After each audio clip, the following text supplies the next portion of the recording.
I've been volunteering with Rock Trust for a few months now, since probably end of February, beginning of March 2021. What attracted me to Rock Trust?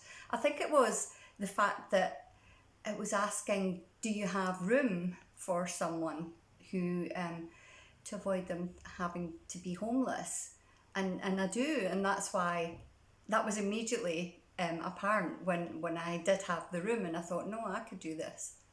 I first learned about the Rock Trust around 3 years ago, and I started volunteering in 2019. I was initially drawn in by its focus on young people.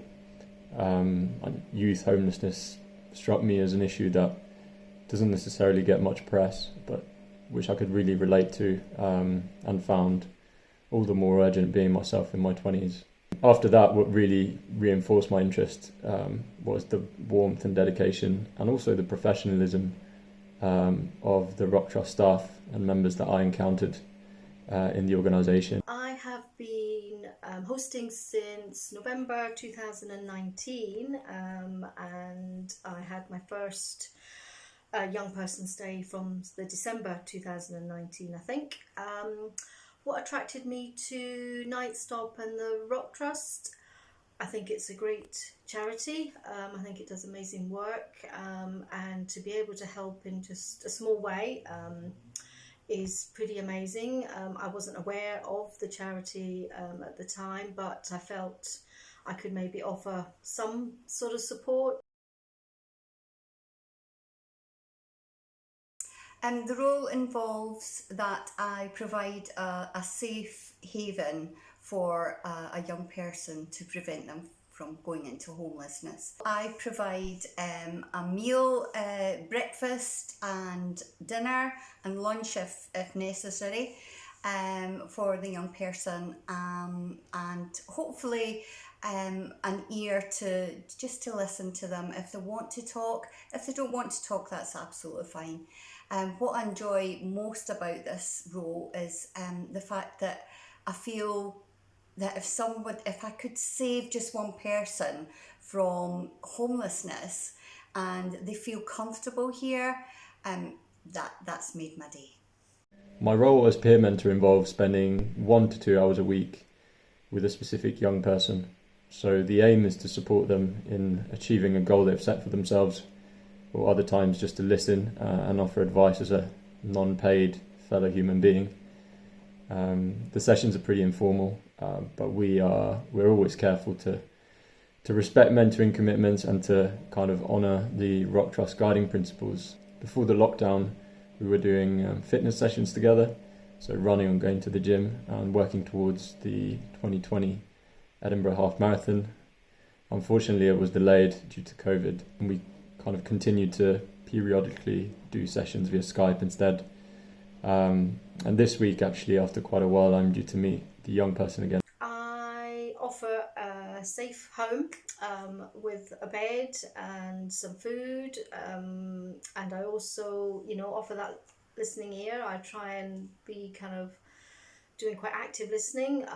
What I found that, the young people aren't always forthcoming. Obviously they're quite anxious, it's a new place, they don't know me, so they don't always feel comfortable at sort of talking. So just really sort of watching their behaviour and listening to them, and just trying to pick up, if there's any signs that they are quite anxious, I found, and communicating and just offering those lines of open communication, so you build that little bit of trust.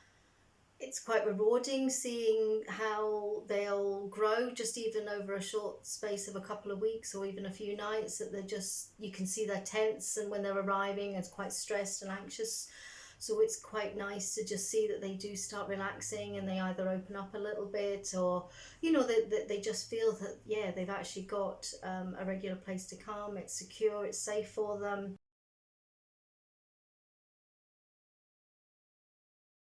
Absolutely. I think above all, it's opened my eyes to the fact that one step before homelessness lies the risk of becoming homeless, and the circle of people in this grey zone extends far beyond the individuals that we might come across during our daily lives, sat on the pavement all begging around town. It's allowed me to learn and to relate to the issue of homelessness in a much deeper sense. You know, the older age groups is again probably what you see more in the media, but there seems to be this kind of young people, you know, from that 16 to sort of 25 gap that you don't really hear about, that is really talked about. And they seem to be going under the carpet. So I had no awareness that, you know, there was all these young people that were maybe sofa surfing, staying with family, but maybe starting to sort of outstay their welcome a little bit, you know, and just kind of moving from place to place. And really the uncertainty is something I just had no awareness of.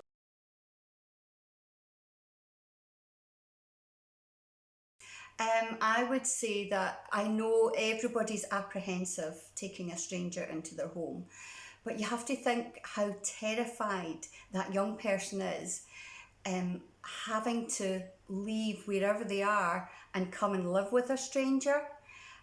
So I would say, yeah, do it, because you're actually helping them and you're encouraging them to feel safe and hopefully happier than they've ever been. It's a unique experience. You learn a lot, you have fun, and you always come away from a session feeling enriched in some way. 1 to 2 hours a week might not seem like much in the grand scheme of things, but even that, it feels like it's making some positive impact. The other major element is that there is lots of support from the Rock Trust throughout the process. You'll have regular support and supervision meetings with your Rock Trust supervisor, and there's plenty of practical training offered as well. So yeah, I'd say if you're looking for a way to give something back, particularly within homelessness, and in however small a way, this is definitely worth a shot. There's training involved in before you're even becoming a host. There's, you know, you have the opportunity to chat with other hosts and you know, get a bit of support and ideas about what you're sort of getting involved in. But you know, really, it's an amazing, worthwhile thing that you can do and offer. And you know, yes, it might be a few weeks of the year that you're having to give up, you know, a bit of time to, but in the long run, and the impact that can have on that young person, you know, can be huge.